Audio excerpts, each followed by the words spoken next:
Hello, hello, hello, and welcome to In Search of Me with Dr. V. I have a very special guest in the studio tonight. This is a man that you've probably seen quite a bit of lately. You've probably seen him on my TikTok, on my Reels, on my Instagram, on my Facebook. Like he is absolutely everywhere for several reasons. But this is what I need for you guys to do. This story is going to touch you. I need you to make sure you get some tissue, or you might shed a few tears, right? It's going to inspire you. I need you to take some notes. I need you to also share this broadcast. And let me know when you shared it. Let me know when you shared it. Share it. We want to bring some joy to people. But we're going to tell our story. And our story is one that's very real. We're going to be very transparent with you. And this is just the beginning, because our part is just one part of it. Right. Like, this is a whole family thing, right, Daddy? Yeah, it's an entire family thing, yes. Brothers and sisters and cousins, aunts, and everybody. Absolutely. Absolutely. So if you are a part of a family, period, but especially if you're a part of a Black family, the story that you're about to hear is probably not that uncommon, although the results that came from it may inspire you and shock you some. Because normally it wouldn't necessarily go the way it's gone for us. No, not at all. Yeah. But we're going to tell the story, spill the tea. We finna let y'all know what it is. So, Amen. Here we go. I didn't know this man existed. No, and I didn't know you existed. 55 years. 55, Daddy. Yeah.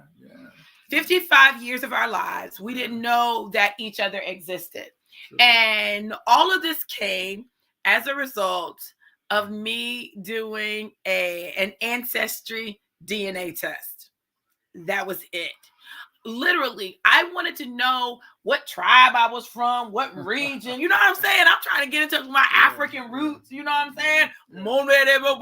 You know, I feel like I'm African, right? So I wanted to get in touch with my African roots. And so I did ancestry. Now, I knew that there was a risk that comes with ancestry, you know, because people's lives get blown in ancestry, really, right? Really, they can. I didn't know mine was going to be one of them. No. But it did. Yeah. Both of ours, really, because naturally I couldn't fathom that this existed, that I had a child that was held in a cocoon for me all these years until I was at a low point when you came on. I was at a low point. So you saved me from being a depression and stuff that I go through with, my the Vietnam thing. But you brought joy to me. You really brought joy to me because, and that's what I needed. You know. Oh, Daddy! And I was scared too. You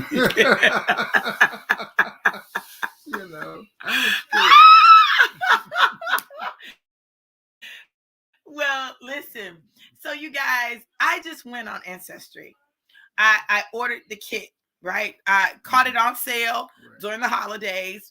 I was on sale. Huh? You was on sale.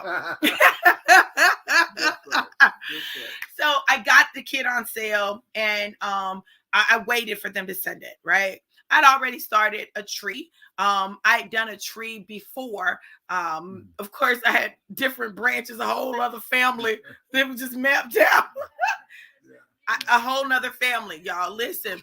And so I did that, and I took the journey, and I'm gonna try to make sure I can see, because I can't see all the way down there what y'all saying, but I'm gonna try to set it so that I can see without it making noise. Okay. So I did the test, right? The test came in a box like this, right? I ordered it. It came in the box. I opened the box. I went through the process. And a little later, Daddy's going to do his.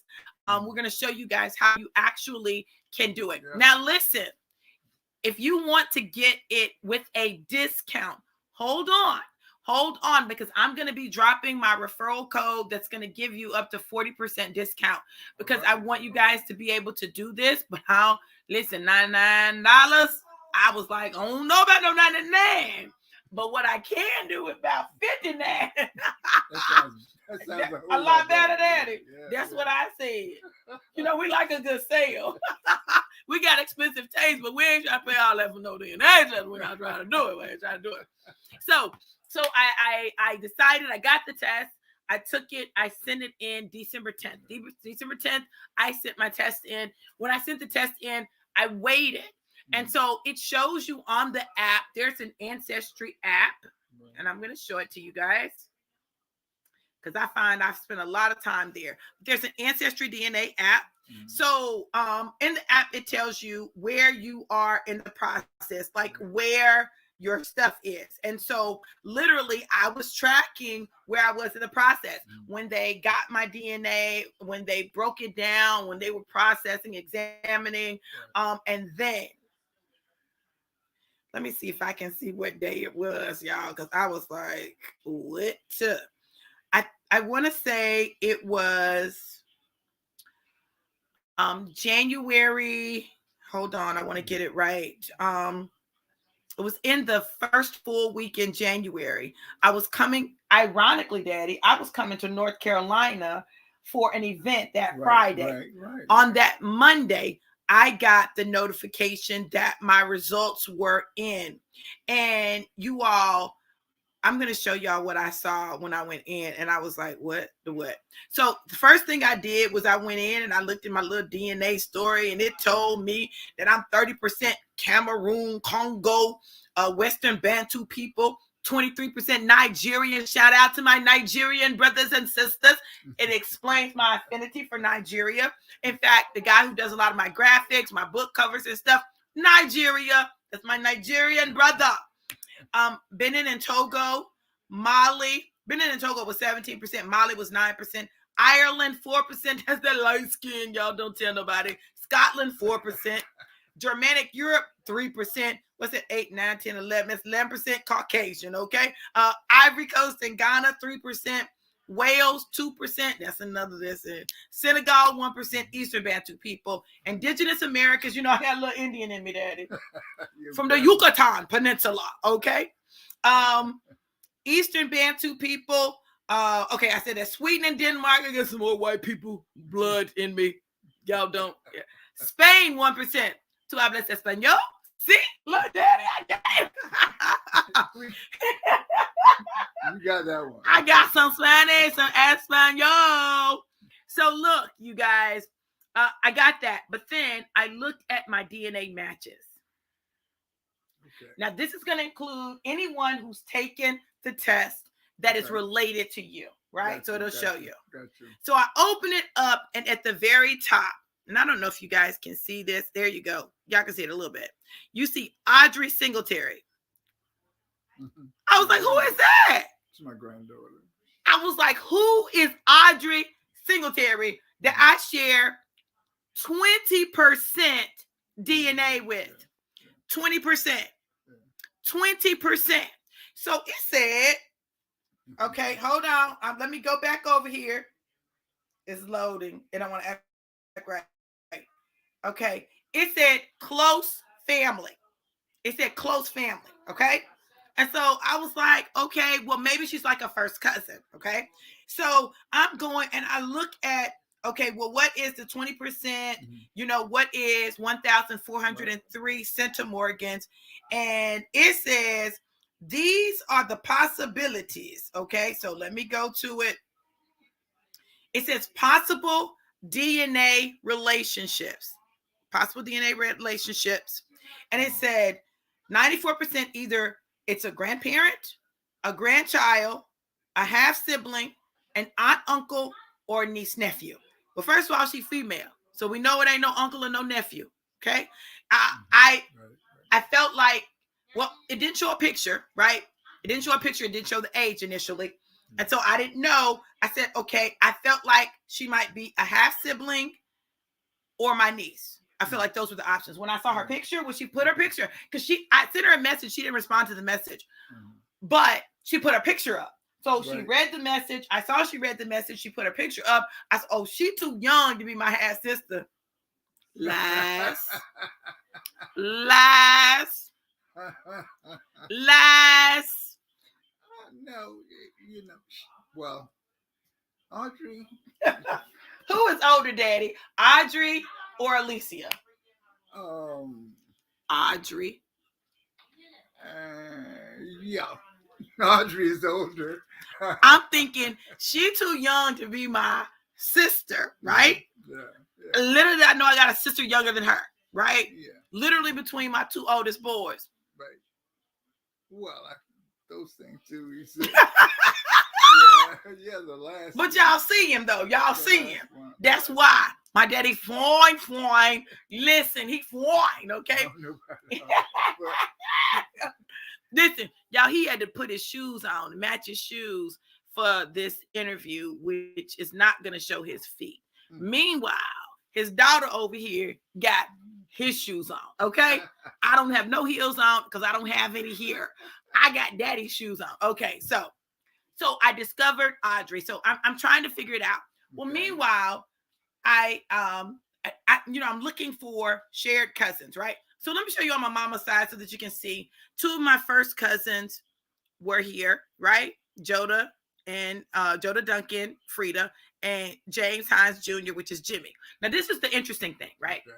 So Jimmy and I, our mothers were sisters, and our daddies were brothers. So theoretically, he should have probably been highest. Right? Because he had DNA. We were supposed to share DNA on our mother's sides and our father's side. Yeah. When he was not at the top saying, first of all, what's going on? Right? Did my daddy have a baby by somebody else? Like I'm thinking about this. I'm trying to figure it out. Yeah. So I look for shared matches. So I went to Audrey's page and I went to shared matches, right? Ain't none of the people that I'm related to on my mama's side on there, right? And I didn't see anybody on my daddy's side on there either. So I see a M. Lynn Owens. I don't know who that is. A Deirdre Daniel. I don't know who that is. A Keon. I don't know who that is. Well, listen. I said, well, I got to connect with one of these second cousins so I can figure out who is, who my daddy? Who is my daddy, y'all? Yeah. So I reached out to Kim, and Kim was amazing. She's in Atlanta. I said, oh, she's in Atlanta. She looks like me, right? So I figured that was a good place to start. I started with her.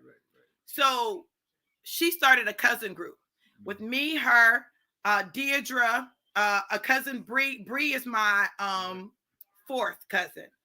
Bree is my fourth cousin, Brianna Hawkins. She's my fourth cousin. That is Bobby Clark's granddaughter. Okay. You know Bobby?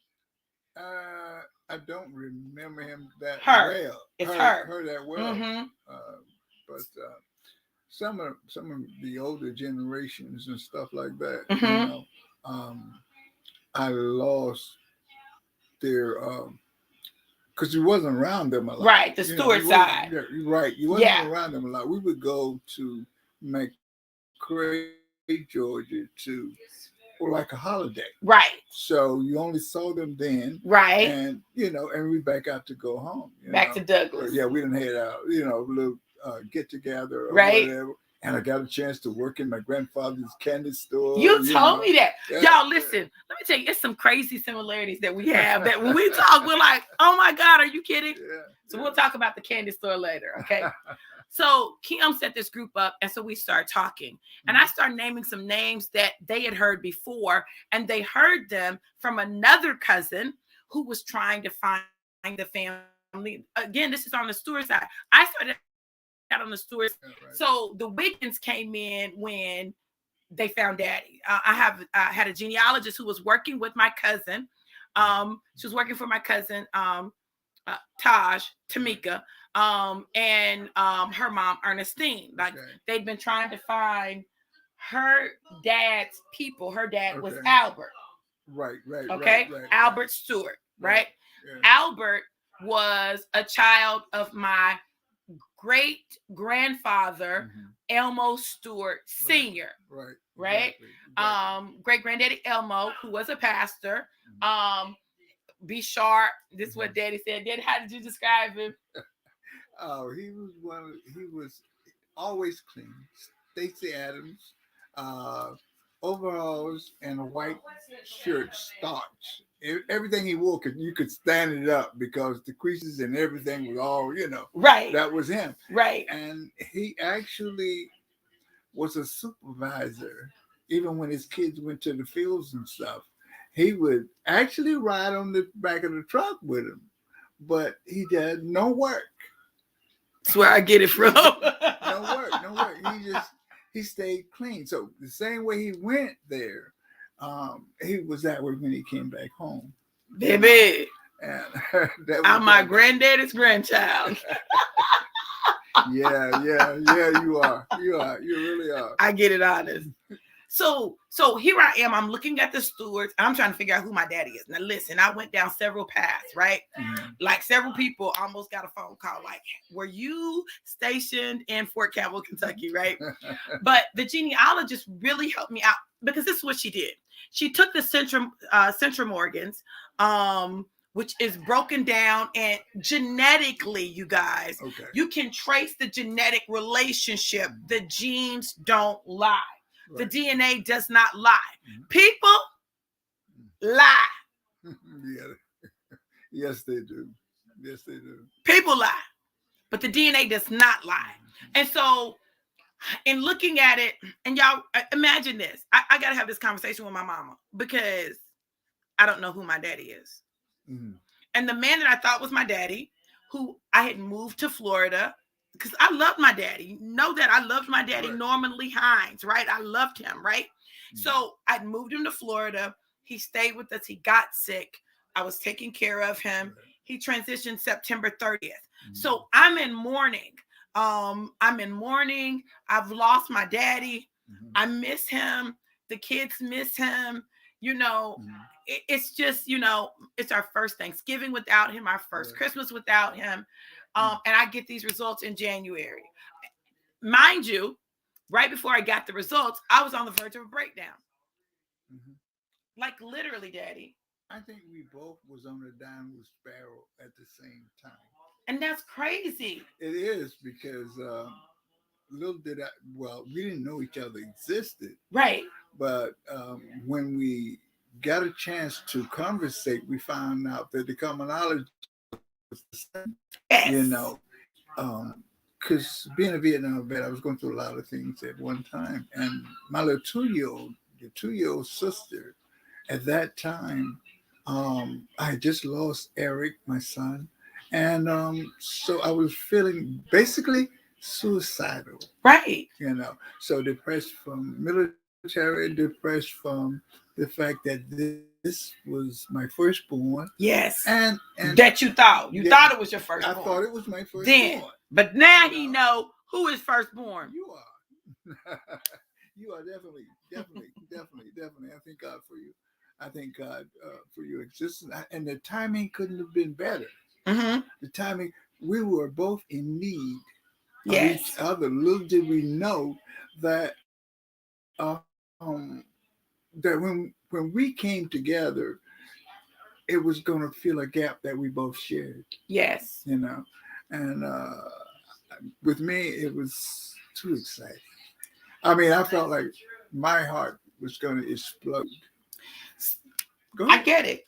So check this out, y'all. I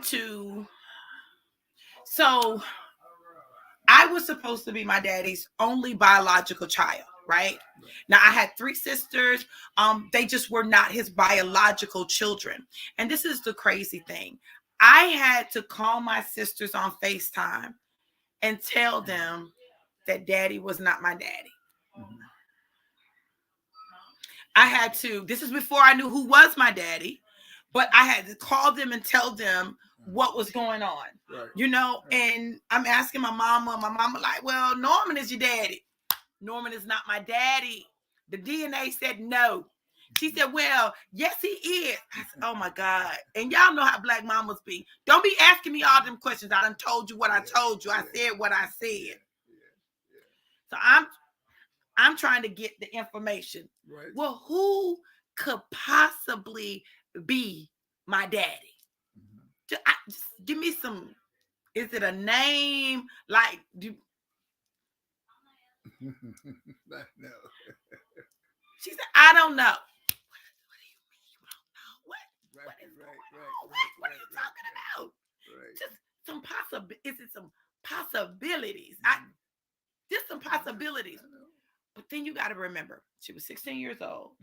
She was pregnant and scared. Yes, very scared, And who finna tell their daughter their sexual history? You don't want to say, well, I was sleeping with multiple people. Right. You don't want to say, well, this happened. I had that going on. When my dad had always been the one that I knew to be my dad. Although one time she did say something. She said something like, oh, well, so-and-so could be your daddy. Why she say that? Because me, I hold everything. I remember everything like an elephant. So when I got older, I went, I looked, I met the man, met his wife, his kids. We did a DNA test. He was not the father. And my daddy said, I told you I'm your daddy. So I'm thinking, oh, well, he's right. Because the man that I thought could possibly be wasn't. Right, exactly. So I'm like, okay. So I didn't go any further with it. I didn't ask anything. And then, y'all, this is the thing, though. Man. Go ahead, baby. It's all right. It's all right. I was so frustrated in that process because all I wanted was to know who my daddy was. Was he alive? Was he dead? Did I have any siblings? Right. I didn't want to miss an opportunity to have a relationship with my biological father. Exactly. And I just was looking. So the genealogist, we're going to stop right there. So the genealogist said, she's working with me. We're talking through things and stuff. So she said, I'm in North Carolina. I found out. I've been searching. Baby, I promise you within a week and a half, not only did I know who my daddy was, I was making contacts. Okay? And it started with my sister. So this is how, okay, so y'all, this is the juice, right? So once the genealogist said, I think your father is Esther Lee's son, one of Esther Lee's sons. Well, she got multiple sons, but one of them, right? And my daddy, Oscar Wiggins Jr., and my uncle Terry were both in Vietnam. They were both in the service, right? At the same time. So could have been. But she said, I think it's Oscar. Now, I don't know exactly, and we're going to have her come on and talk about how she came to the conclusion that it was daddy and not Uncle Terry. But, Oscar's about the right age. I think that it might be him. So she tells me I'm stalking them. I'm all on their Facebook pages looking at pictures and stuff. I'm like, well, yeah, he do look like me. I look like him now. I can't deny it. But this is what got me. I be down his page. You know how older people put everybody's relationship on Facebook, right? We don't do that no more. But he had all his kids, and I saw my sister, Marquita. We went to her page. And I didn't find her page because she didn't have her last name listed. So the genealogist found her, and I said, well, can you share the page with me? So as soon as I found her page, and I found it, I think, by going through some posts and stuff, and as soon as I found her page and looked at her pictures, I said, you all look alike. You look alike. You look almost like, really and truly, to me, y'all like twins or something, because of the face structure and everything. The gap. Yeah. The lips. And, nose. Yeah. Eyes. Now, she ain't going to say we look alike. We don't look alike to her, okay? Everybody else look at us and like, oh, my God, y'all look just alike. Yeah. She finna say, I don't think so. Really? I don't see it. Girl, we look alike. Girl, you look like me, okay? So I'm going to show y'all my sister. First of all, this is what struck me. I said, my sister is fine, honey. I just believe my family's beautiful. But anyway, so I'm looking at my sister. I said, oh, she's gorgeous. And we're both life coaches and we're both ministers. Mm-hmm. Yeah, that's true. What? True. Where are they doing that? Well, clearly in our family. So I'm going to show you my beautiful sister. She doesn't know I'm going to show her, but she know now. She know now. I'm going to literally, I was sending her picture out like, y'all, what y'all think? People like, oh my God, she looks just like you. I said, that's the same thing I said. That's the same thing. So I'm going to show you one that I think we really look alike on. That one. Mm-hmm. What y'all think? Do we look alike? She's beautiful. What y'all think? We look alike.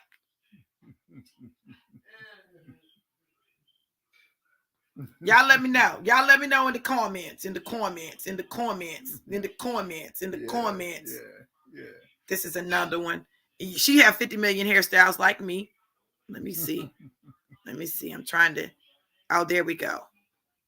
Y'all see my sister. Uncle Paul. Uncle Paul. We do look alike, don't we? Right? So I saw her. I was like, oh my God, she's beautiful. Oh, we do the same things, right? And then I found my brother Craig, right? So I found Marquita, then I found Craig, right? Okay.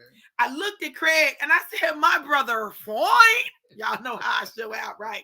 So this is one of my favorite pictures of Craig because I'm like, oh my God, and his beautiful wife and their daughter. There's Craig. You see them eyes, the gap, the lips, the nose. Yup. That's my brother. I look like my brother. Me and my brother look alike. Well, do they look like me? Because I'm the oldest. What y'all think? Craig look like me? I looked at the kids. I was like, oh my God, these kids look like my grandkids and my kids. Oh my God. And then I saw this one and he's lanky like my boys. Anyone to see my boys? They're on the thin side. You know, they're a little tall on the thin side. Somebody said more like my brother. Okay.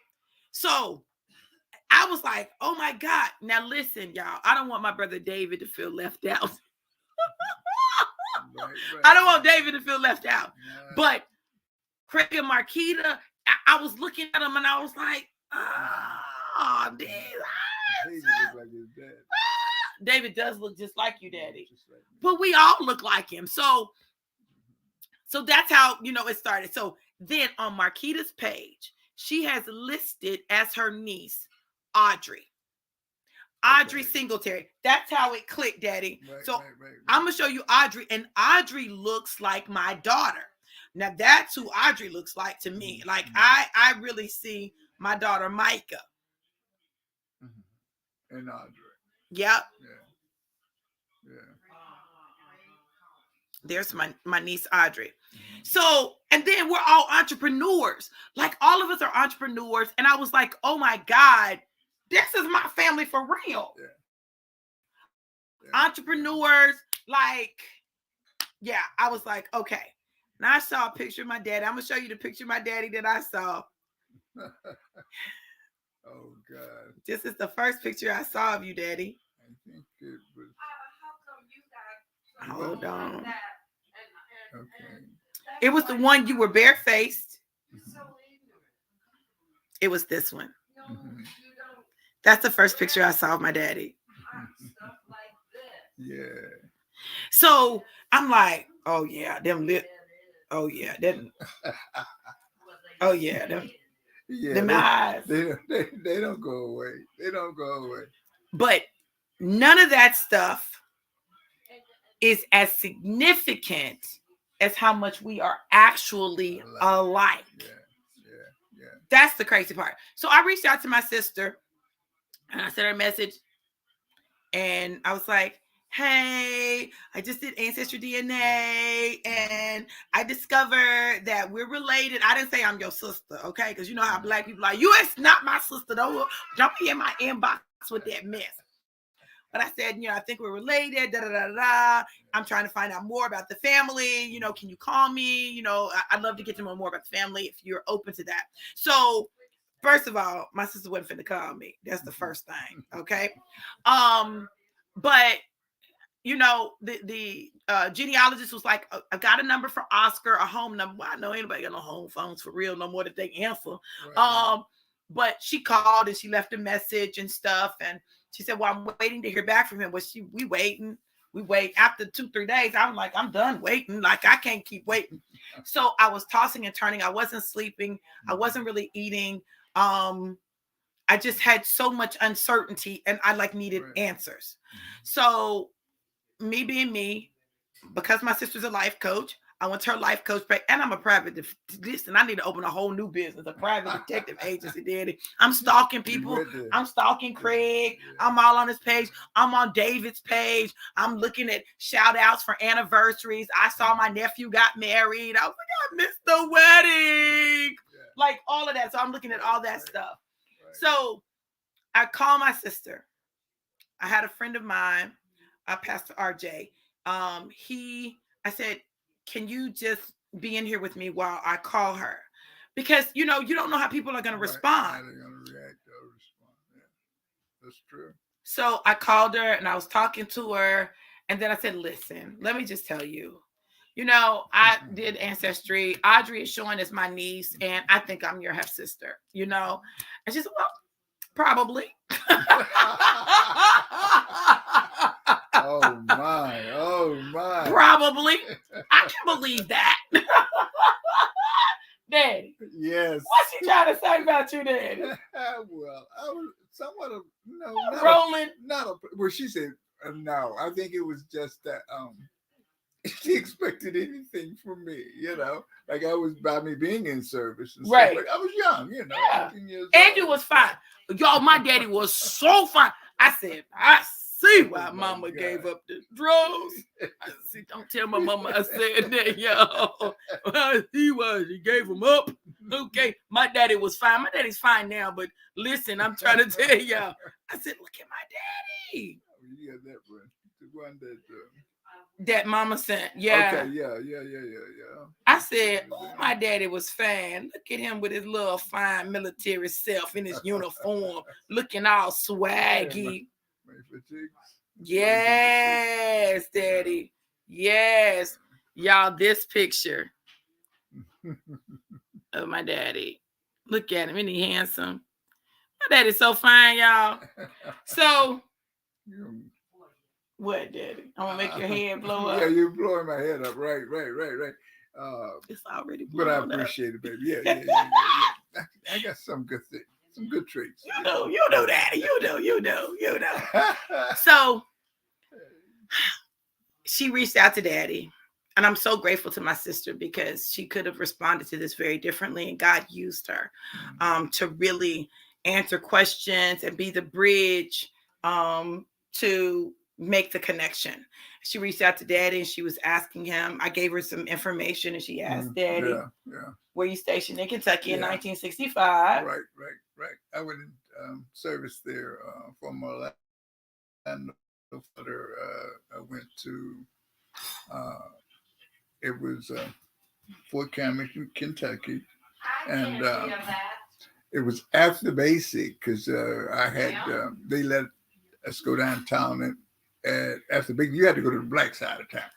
Yes. We went down with white boys, but we couldn't go. We would go and get to the door, and they like, "Oh no, y'all can't come in." Right. So we would go down to the black part where everybody actually congregated and whiskey country in Clarksville, Tennessee.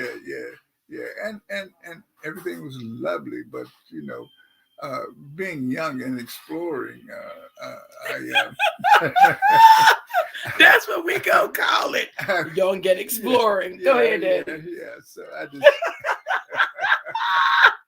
I discovered a beautiful young lady. So we got to know one another. And by me being basically, I wasn't a guy that had a lot of girls or anything like that.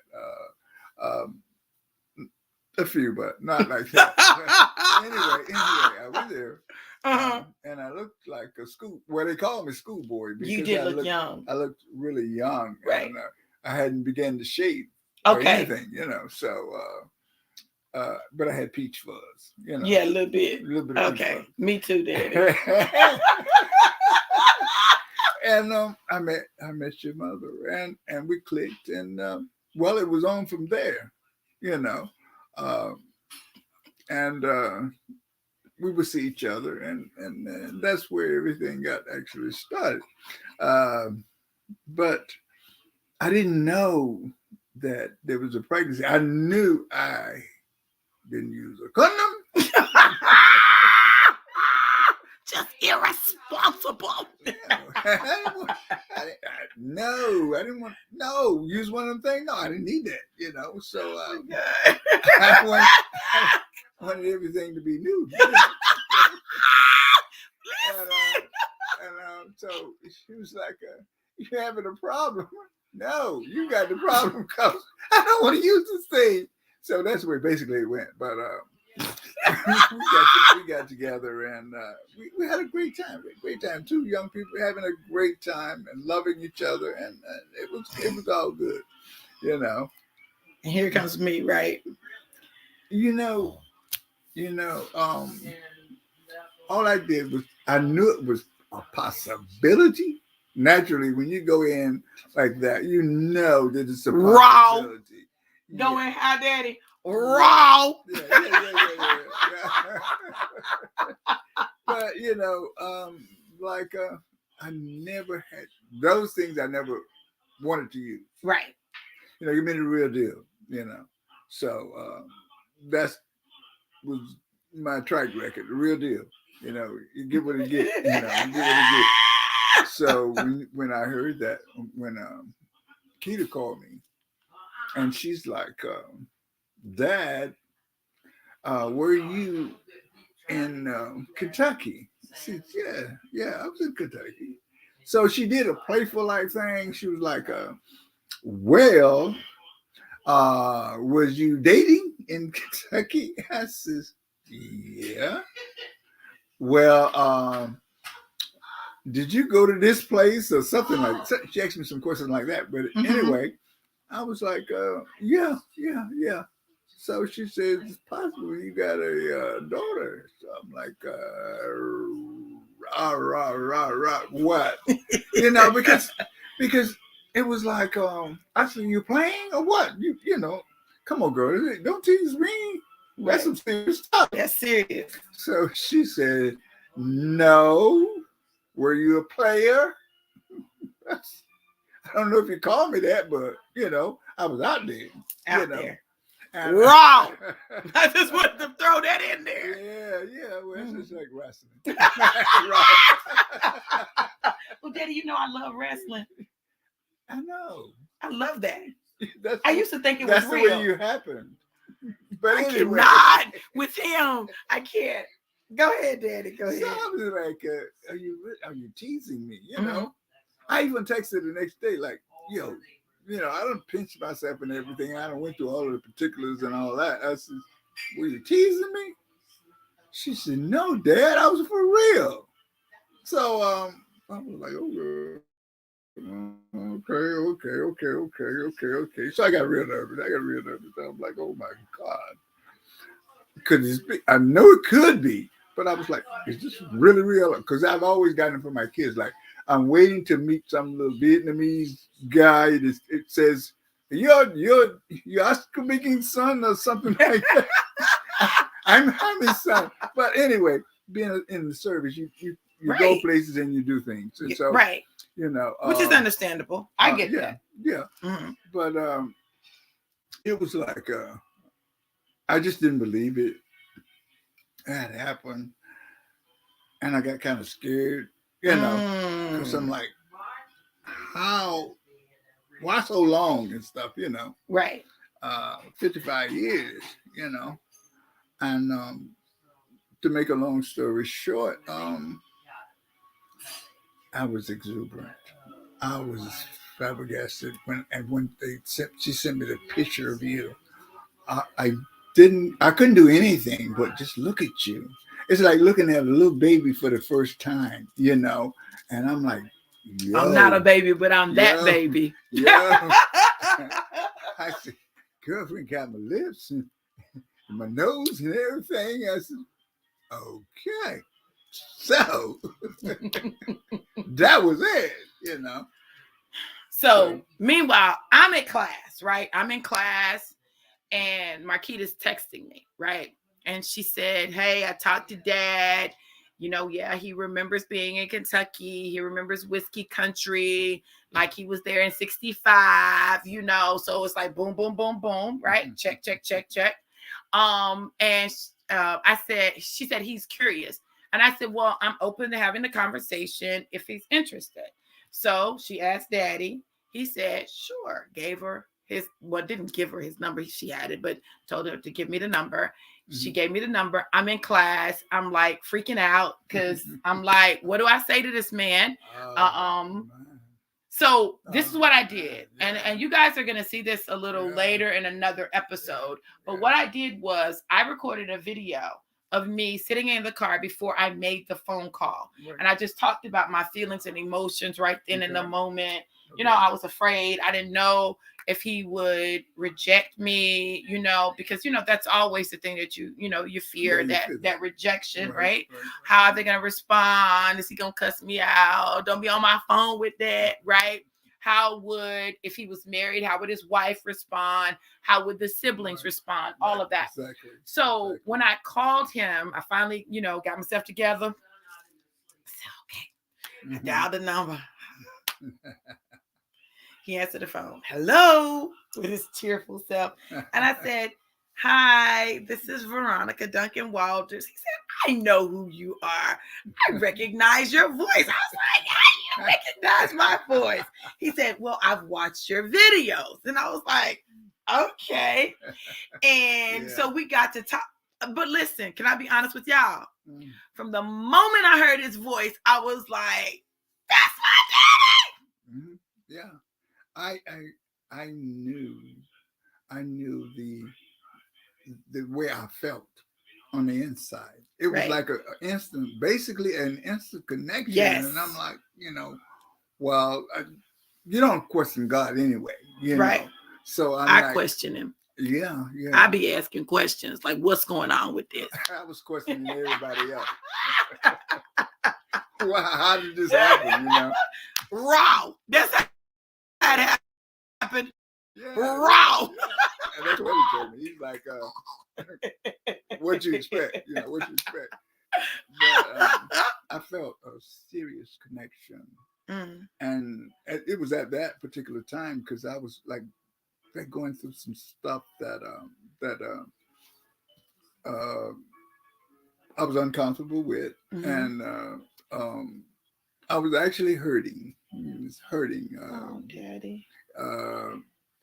Which I'd never show any pain. I didn't never show anybody how I really felt about anything. And I found myself going through that. But then when I talked to you, believe it or not, the burden that I was carrying was somewhat lifted. I just felt joyous, happy.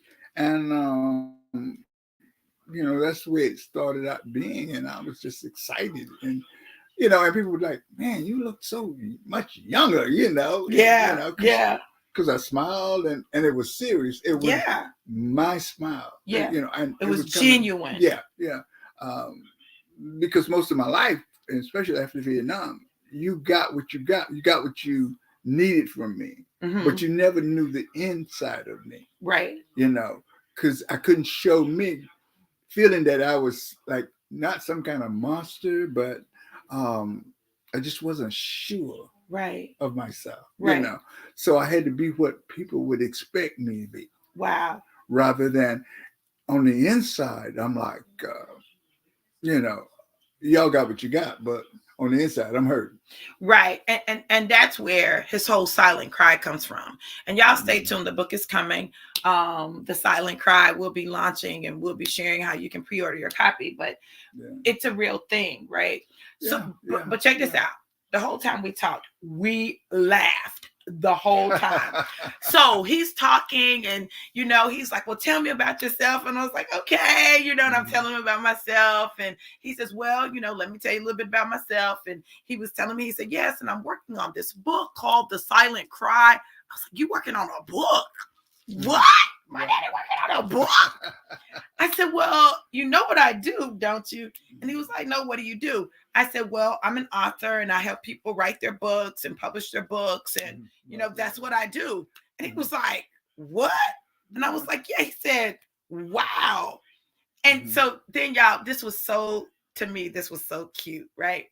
I said, because it flew out my mouth.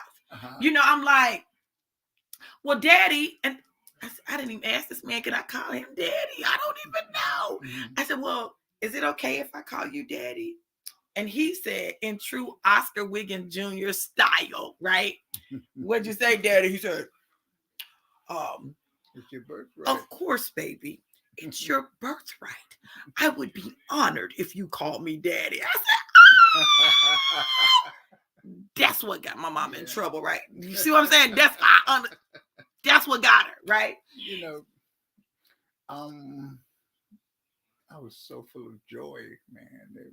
It was, I'm like embracing you, embracing you from the moment I saw your picture, and then I heard your voice, and it was like a ray of light or something to that effect. That I was like, man, here I'm feeling a lightness.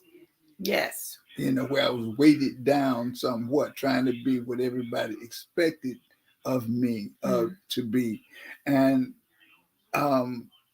showing them a persona of me that made them, okay, this is what you need. This is what you need. But I can't let you know me. You can't know me because I don't know whether I'll look like an animal to you, right, or a wild person or whatever. If you knew the things I'd been through, the things I'd seen, and the right, things I'd done, So I always had to be what people wanted me to do. Meanwhile, I've gone through this thing where I've been being Dr. V, right? And Dr. V was my protection mechanism. It was the thing that kind of kept people back a little bit. I could be out there enough, but not all the way out there, right? Meanwhile, Veronica, little girl Veronica is hurting. And it was so funny because someone had commented on how I say daddy, right?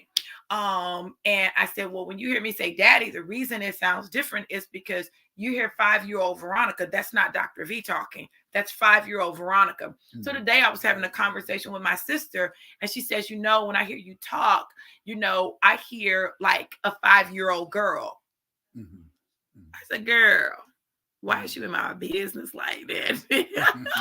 Because I told her, I said, I just said that today. And she didn't hear me say it, but she knew it. That's what she heard.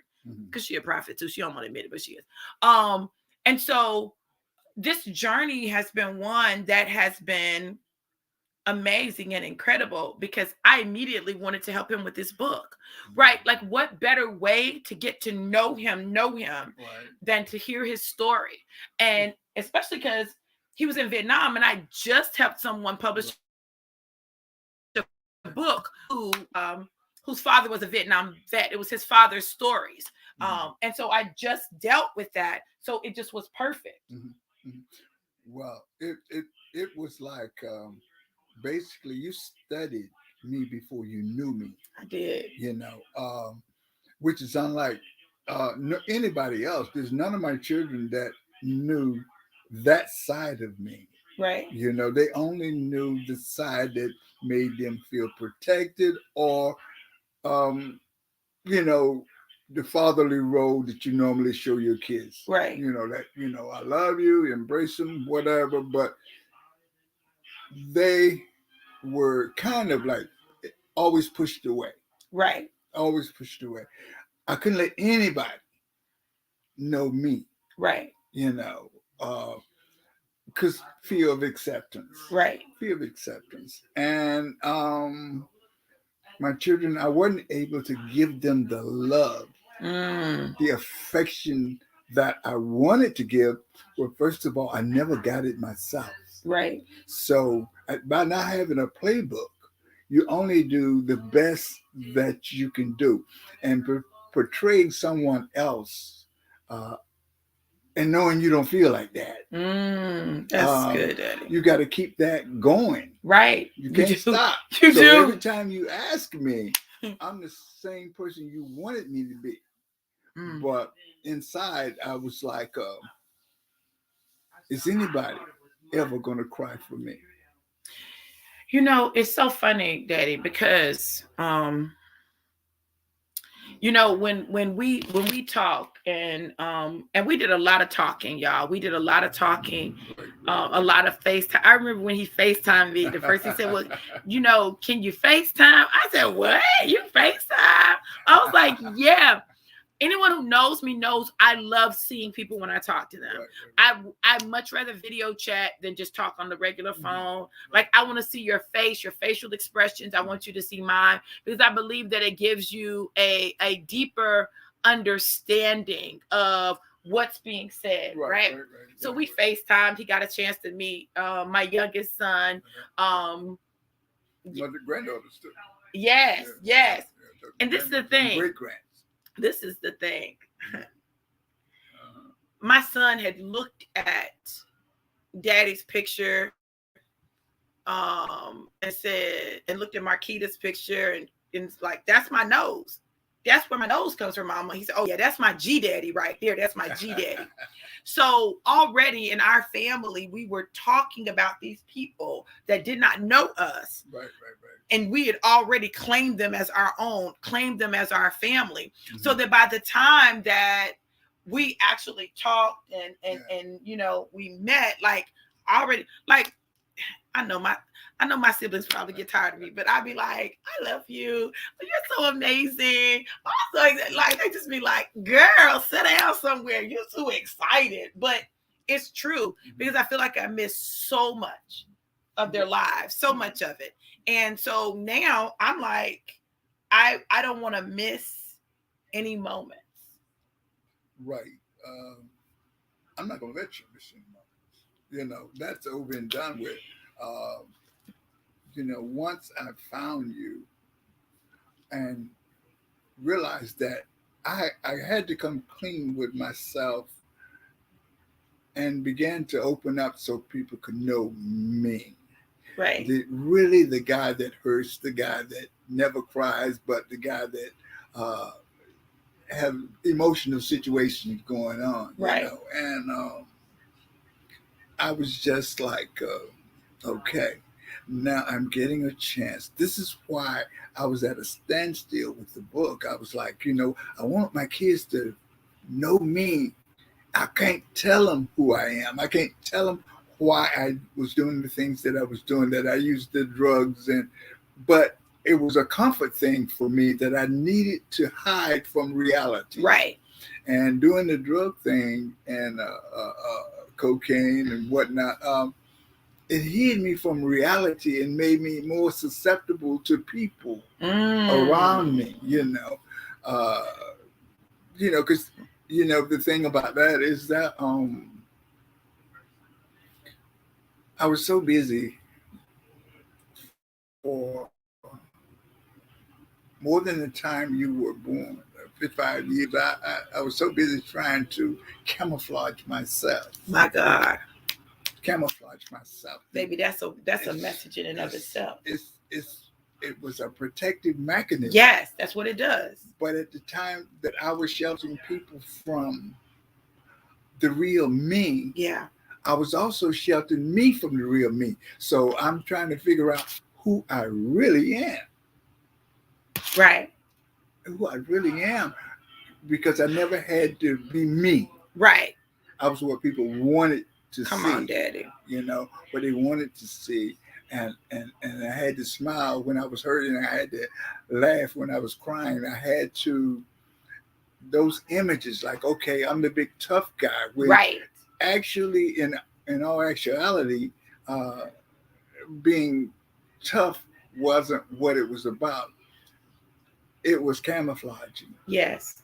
You know, Yes. you don't see me hurting. Right.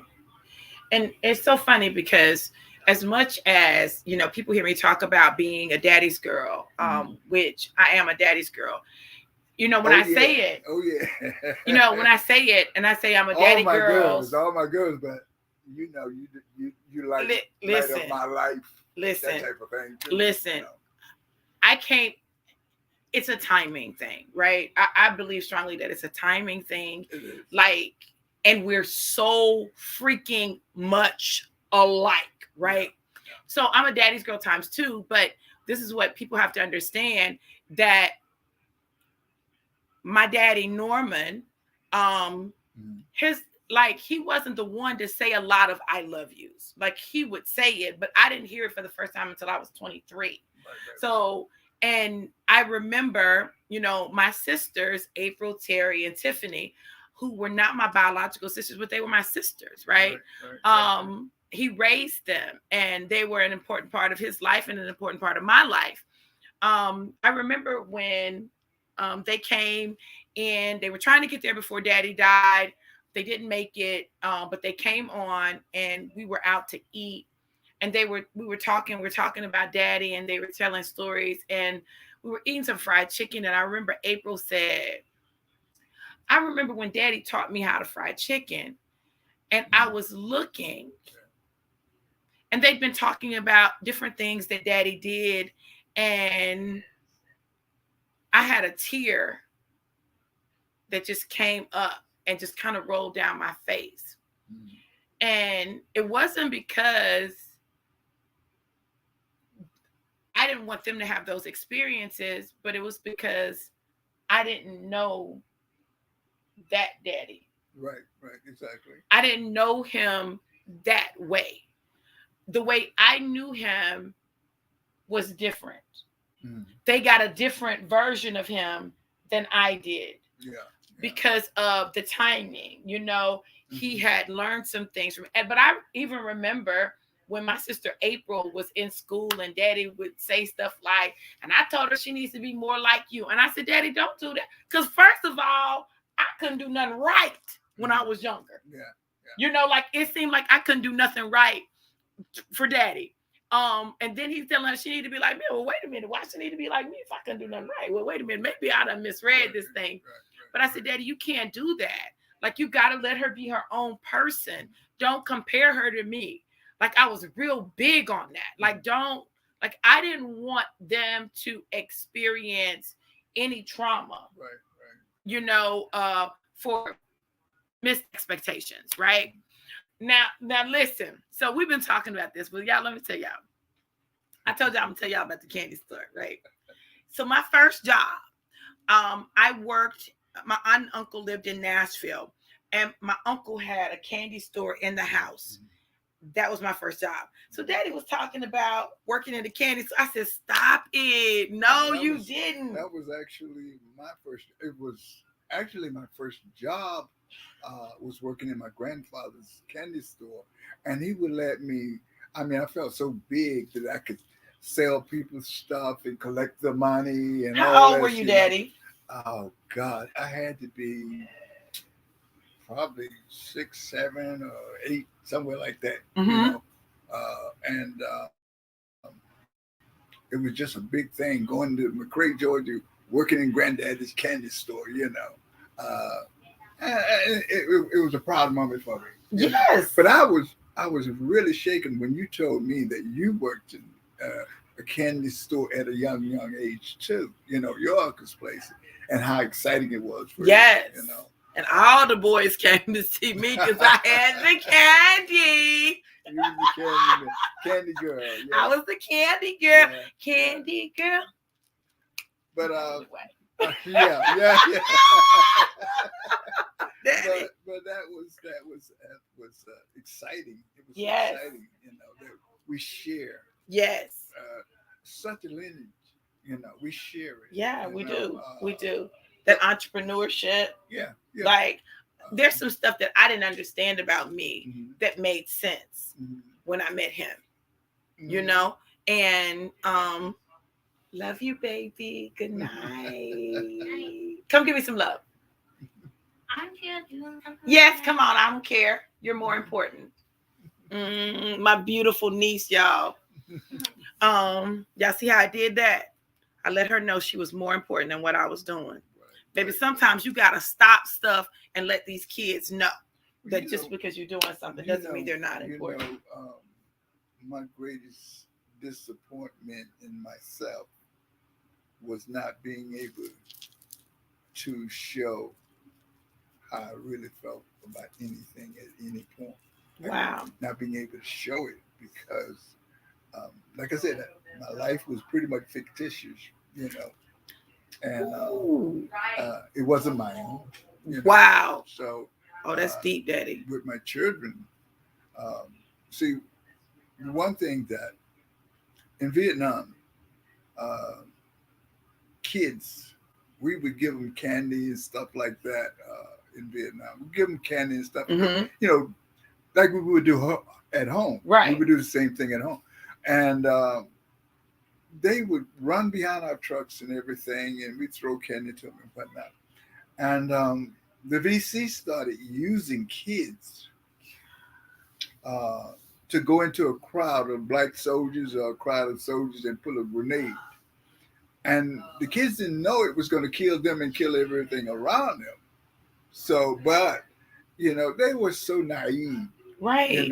Right. So you couldn't really fault the kids, but it made you shy away from closeness. Right. I can't show. That's good, Daddy. What I feel. Right. I can't show what I feel. Right. But you were scared. Right. So for your life. Everything away from you. My God. You pushed everything away from you. My God. And to protect yourself. Daddy. So I come home and being a father of kids. Wow. And my dad didn't show a whole lot of love or anything like that. 8 years old, I was working, actually in the store, putting canned goods on the shelves and all that, and mopping on the weekend. Wow. But, working 12 jobs. With my kids, I didn't know how to be a father. First of all, I didn't know how to be a father. Right. And then Vietnam was the closeness. You push anything away. If somebody got to telling you too much, like I love you, love you, love you, love you, you were scared. That makes sense. You were scared of that. That makes sense. Because now you're getting to my heart. Can't get to my heart. That's the only protective mechanism that I have that I would, nobody's going to get that particular thing. And that's where I've always pushed things away from me. You can have my body. That happened. But you can't have my heart. But oh my God, Daddy. Yeah, Daddy. I had to. It was, like I said, it was a protective mechanism that was built in. Wow. Listen, y'all, it's so much that we want to say, right? But y'all gonna have to come back next week, right? Next week to get it. But I want to give you guys an opportunity to ask questions. While you guys are doing that, I'm gonna pull out the kit. Daddy's gonna go ahead and do his kit. My sister did it. She volunteered to do it for me as well. So her stuff has already gone out. Daddy's will be going out soon. And you guys, this is what I want to encourage you. This is really simple. It's really simple, but it is important. The instructions are very basic. Again, I told you guys I'm going to drop my referral link so that you guys can get it and not have to pay the full price. I don't want you to have to pay the full price. If you're going to do it, don't pay the full price, y'all. Now, if you want to, you can. Okay? Yeah. But, I got a discount code for you. Okay? So, Daddy, what we got to do is I got to pull this tube out, and you just need to spit in the tube. Okay, that's good. I don't know. Did you get anything? Yeah, I got some. Okay. Okay, then I'm going to take this off and I'm going to screw this on Okay. and I'm going shake, shake, shake, Mhm. shake, shake, shake, Okay. shake the spit up. Yeah. All right, so it released the neutralizing liquid. And then I'm going to place it in the bag and we're going to put it in a box.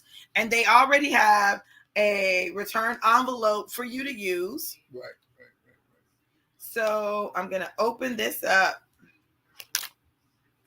But I don't know what I did, Daddy. Oh, it was already open. Yeah. Put this in. What is this for? Daddy. Those I don't know. I'm just going to stick it in here. yeah. I'm going to close it up. We're going to put it in the box. And then tomorrow we'll put it in the mail. Okay. We don't have to put a stamp on it. Right. It's already got the return service. I got to do something else too. I got to activate your kit. And I got to do that from, darn, I done put the thing in. It's a thing on here. This is what happens. Yeah, Daddy. Okay. Listen, I'm finna open this up so I can get the number because you got to activate your kit so that they'll have it. Okay, so why did I do Ancestry? Oh, Lord, my sister tried to take me to court. God, don't sue me. Don't sue me, sis. Stacy, wait a minute. Y'all see my sister? She said she's taking me to court for using her likeness without her permission. See, that's what happened when you deal with professionals, right? That's what happens, right? That's my sister. I love you, girl. Thank you for joining. Y'all, I love my siblings. I got best siblings ever. They are so amazing. Yeah. Daddy, I'm finna just take a picture of it. And then I'll activate it a little later. So if you guys have any questions, it's on the card, sis. What card? Oh, okay. You right. Thank you, sis. Look, this girl, she did it. She knows, right? So let me put it all back in here. See, this is why you need your siblings, honey. This is why you need them, Jesus. They on point. Yes, they keep you on track. I may be the big sister, but baby, You might miss some things. I might miss some stuff. So my siblings come in handy. Like they bosses too. I love that about them. So I'm putting it in the box. I'm going to remove the seal. And then we'll send it off tomorrow. Yeah. So any questions that you guys have? Daddy, don't start. Bam. It's done. We're going to send it off. You guys can get your code. I'll drop it in the comments for you. What made me think of trying it? I really just wanted to know, like my like what part of Africa I was from. That's really what I wanted to know. What tribes of people and stuff. I didn't question. So I didn't question it. So let me tell you what happened. So when I was about 19, my mama made a comment. You know, she said, "Oh, so and so might be your daddy." I might have been younger. And so that, you know, kind of put a question there, right? But my daddy was always like, I'm your daddy. So, you know, I accepted it as that. Yeah.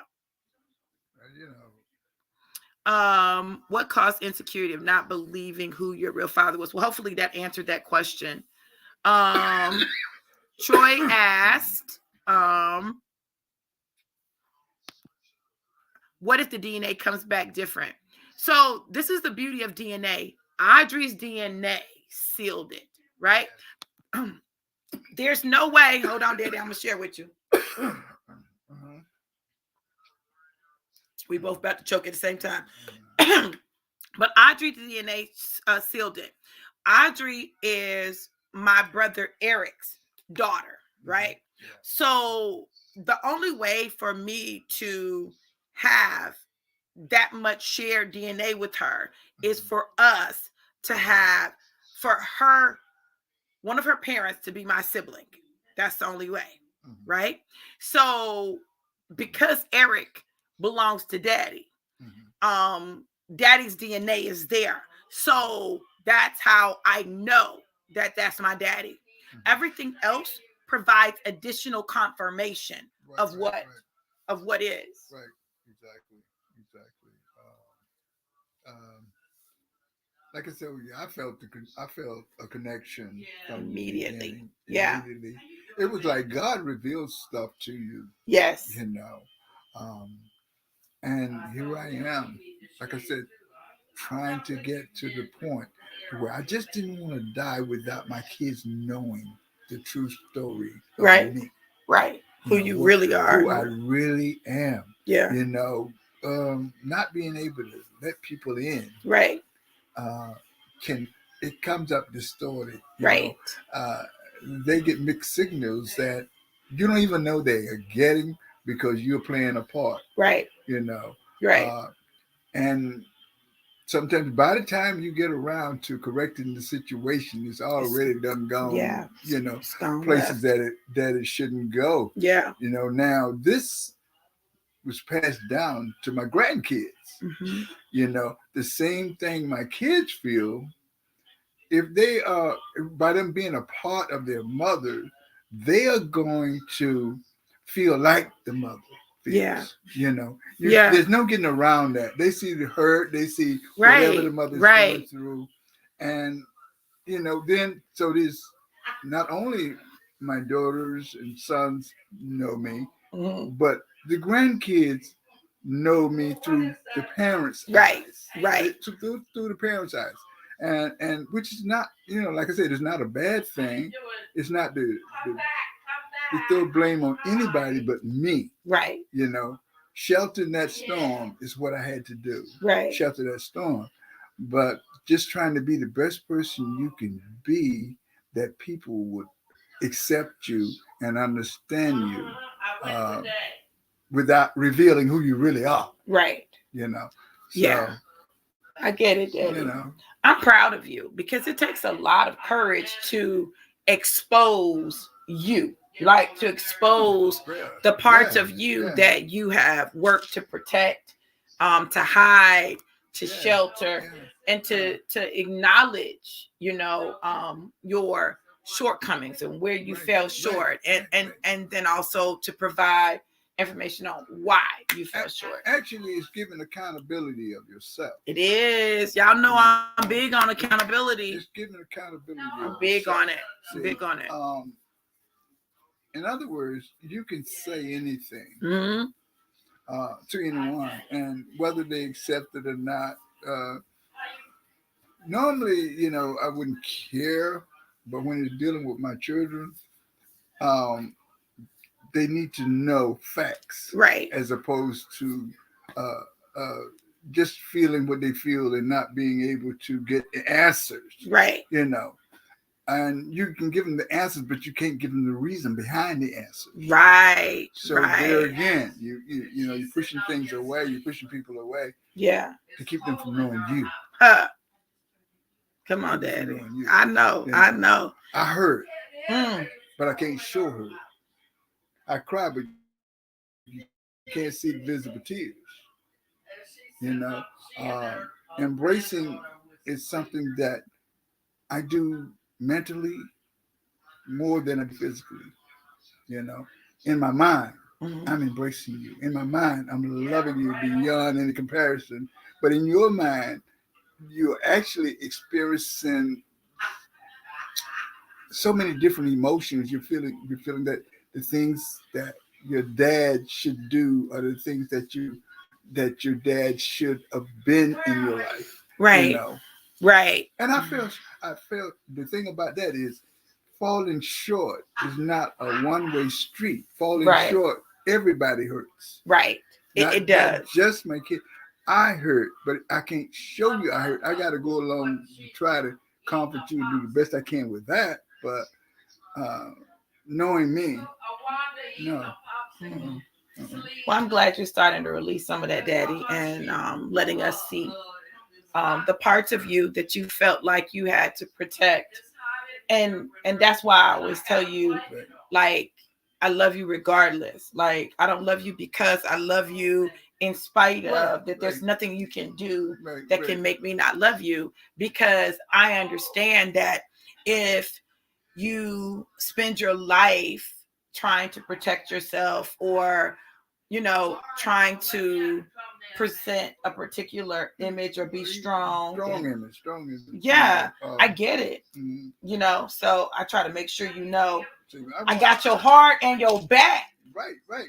But see, I want to say one thing here. Say it, Daddy. Before anything else, is that I lost most of my closest friends because they got tired of being sick and tired. Yeah. Tired of being a disappointment to their families, being a disappointment to their children. But the biggest disappointment that you have is in yourself, because you beat yourself up for Yeah. not being able to project, Wow. not being able to give. So you're beating yourself up. And Mm, I find that the biggest thing in the Yeah. world, yeah. you can forgive people, Yeah. but it's forgiving yourself. Right. And so I want to read this to you. Okay. Marquita said, "You say that I didn't know, but I did know that you always kept a mask on, which is why I was always there, even when you pushed." Yeah. And that's so important. Yeah. And- It is. And this is the beauty of family, right? Mhm. This is the beauty of what's happening right now. Mhm. Troy, you said it Troy said, ever since I've known you and took your classes in college, your therapy has always been sharing your story. Kudos to you.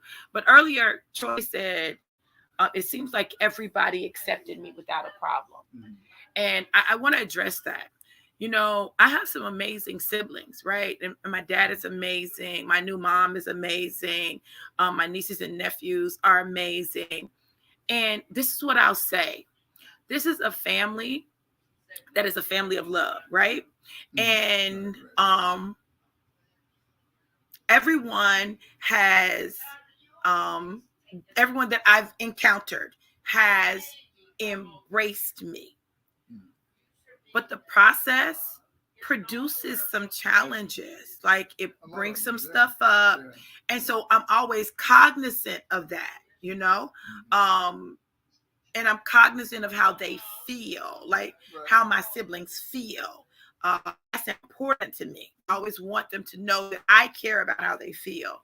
But I will tell you that it's been an amazing experience. From Daddy being my twin, like absolutely my twin, twin, Twins. Yeah, right? He's my most twin. Most definitely. Getting to know my brothers being my protectors. It's so funny. My brother said, well, we haven't been here all this time. My brother Craig said, is this some old boyfriends I need to go beat up? Craig. Calm down. My brother David, he's like, listen, do we need to handle anything? I'll be like, I'll let you know. Okay. To a conversation I had with my sister today. Today, it was a rough day for me for a couple of different reasons. Had a lot going on today, and in my memories, it popped up to 3 years ago. At this particular time, I was in Nashville. My dad had a surgery, and I think it's when he had cancer.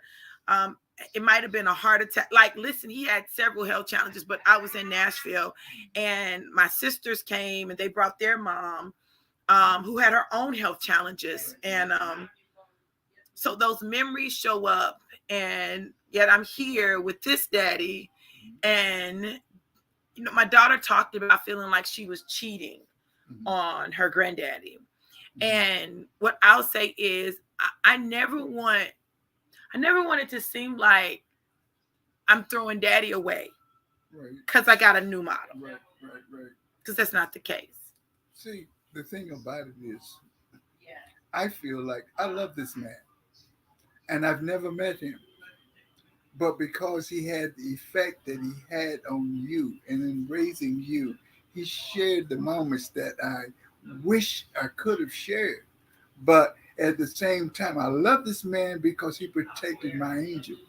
See, my daughters are angels, they're queens. And I feel good that this man protected you all those years. And he gave you love. And, it's like when God does stuff, God does it right. Okay? So he held you in a cocoon for me, protected, loved. And yet, when you got to me, he gave you the language to speak to me. You had to learn about the vets. You had to learn that we're great people, but we're people that live sometimes in the same war that we fought and supposed to have left behind. Yeah. Being 18 and having to kill people wasn't at all a privilege or anything we wanted to do. This is something that I never shot an animal. Here I am killing people, and some of us that got back, like my boys, and they getting high together and everything. We try to mask the pain and all that, talking to each other and whatnot. But when they killed themselves or they died from ODs, sometimes we had shared the same pipe smoking cocaine. But they were sick and tired of being failures. Some were teachers and working for Boeing and stuff, Boeing airplane, stuff like that. Great jobs. But one morning they woke up and they couldn't go. They couldn't go to work. They couldn't call in. It was that attitude of, I don't care, And it actually caused them to lose jobs, family relationships, okay? And needless to say, children that wondered why their daddy wasn't like the daddy next door. That mask sometimes, don't always fit well. Yeah.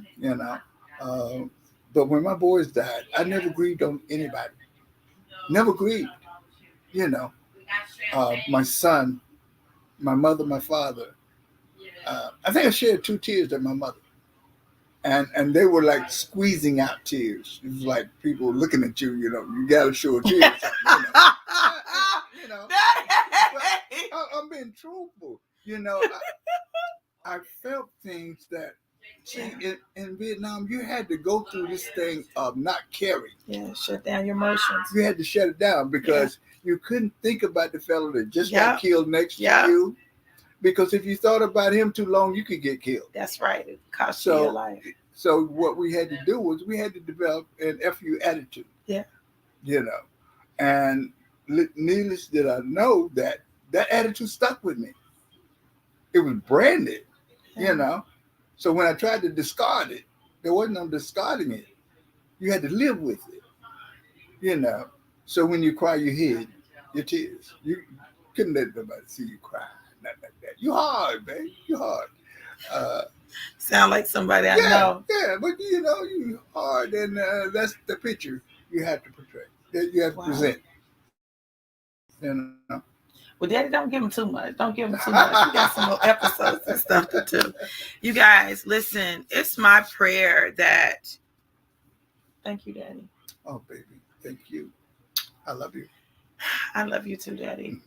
Yep, we're lip kissers. Well, listen, my baby. I'm a lip kisser. Like my grands, like we're lip kissers. Okay, they get to a certain age, they be like, okay. But my family is a family of lip kissers. I kiss my mama on the mouth, right? But I'm glad that you guys have gotten a taste just to hear a little bit of our story, right? Yeah. There's so much more. Like it really takes getting all of the dynamics to really understand. Yeah. And my siblings are an important part of it, right? Right. So, hopefully next week I'll be able to get some of my siblings on who will be able to share their experiences. Of course, we're all in different cities. I'm in Gates, North Carolina, and that's the big thing. Mm-hmm. Yeah. I moved to North Carolina. Throw your hands up. Hey. Left Tampa behind. And I'm starting a new life in North Carolina, with my parents here, and I'm excited about it, right? I'm excited for what we're gonna do. So I've been doing everything virtually and stuff, and so I'm excited. It doesn't stop what I do; it just changes the geographical location. Exactly. Shout out, Marquita! When I see you, I'm gonna kiss your whole face and your neck and squeeze you, right? She put the throw up face, Daddy. Oh, really? Like, oh, just nasty. So you guys, listen.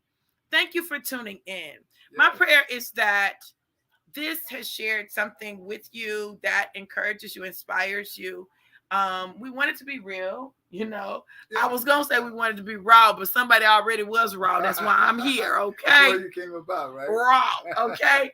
I know. Listen, I'm not even gonna say it. Okay, so listen, I'm glad that you guys tuned in. If you know someone who is searching, looking for family, or someone who has gone through their own set of experiences, and they may be despondent, and this is really important, especially right now, with all of the people that have committed suicide. Daddy, what you said is very important, because people don't understand that those silent tears, sometimes they don't show up until someone's gone. They look like everything's fine. They look like their life is amazing. And one day they just can't do it anymore. And we've both been there. We both were there in January. Like January was really rough for us. Both, like at the same time. Like we didn't even know each other. But we were going through our own different things, similar experiences. Right, exactly. And that's the thing. And I think that's where a lot of my I'd like to say one thing though. I'd like for people to realize, don't throw that bed away. Don't throw that father away because he don't act like the neighbor next door. Try and understand the pain that he's in on a constant, real basis, and actually just show him a lot of love and help him through it, because he gives us something else to focus on. Something else to focus on, and he don't have to open up all the way, Right. But just know that he's worth saving. Yes. Worth saving. So Daddy, let me tell you what kind of came to my mind, right? Okay. So I feel like in our family, it's been like a relay race, right? Yeah. So I'm grateful to my siblings who have carried the baton, right? All these years that I wasn't here. Right. And now I come and I get to carry the baton. So, exactly. So it's not all on, you know what I'm saying? It's not all on them to carry the rest of the way. Like I came to do some heavy lifting, because I understand, and I'm not saying they don't understand. I'm not saying that at all, but because it's fresh for me. Sometimes we can be in a thing and we've been in it so long that our vision of it is distorted. Right. And we get tired. Right. So I'm grateful that I can do some lifting for my siblings and for my daddy. Y'all, I love my daddy. Your daddy loves you too. That's my best friend. I have some phenomenal kids. You do. I'm very proud of my kids. They're amazing. They turn out well. Yes. Because, like I said, me portraying one image and stuff like that I had to go through. Right. They turn out beautiful. You know, Yeah. my daughters, I'm proud of my daughters. I'm proud of my sons, you know. And this is what I just wanted to say. They are phenomenal kids. I have great kids, you know, and great grandkids, you know. So Yes. yeah, I have Yes. phenomenal grandkids as well, you know. And it seems like they are so special that you know, it's almost like everything I would have loved to project it Uh-huh. is what they are showing me. Wow. They're showing me this. They're showing me that Wow. they're able. So God intervene and give them what they need. My God. You know. And that is Man, so important. That's it is. so Yeah, important. it is. You all, well, we pray that you have enjoyed me and my daddy, Mr. Oscar Wiggins Jr. There's more to our story, and we're going to tell more next week. There's some things that I came to discover about me, because this is in search of me, right?